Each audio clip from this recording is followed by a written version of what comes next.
Huwag mag-focus sa nawala. Move on.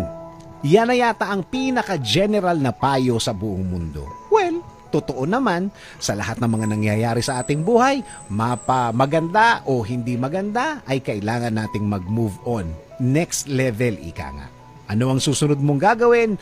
Ano ang susunod mong iisipin?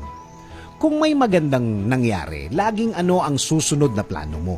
Ano ang next plan? Bakit? Para madagdagan pa ang mga blessings na dumating. Gusto mong mag-multiply ang mga magagandang nasa iyo ngayon. Gusto mong madagdagan para mas marami ka pang ma-share sa iba.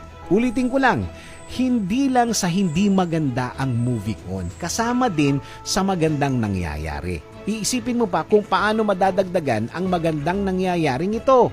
Hindi ka nakafocus sa iisa kasi gusto mong maging dalawa ang nasa iyo o kaya gusto mo mas dumami pa. Ganon din ang dapat ang attitude mo sa hindi magandang nangyari. Kailangan mong mag-move on. Kailangan kumilos.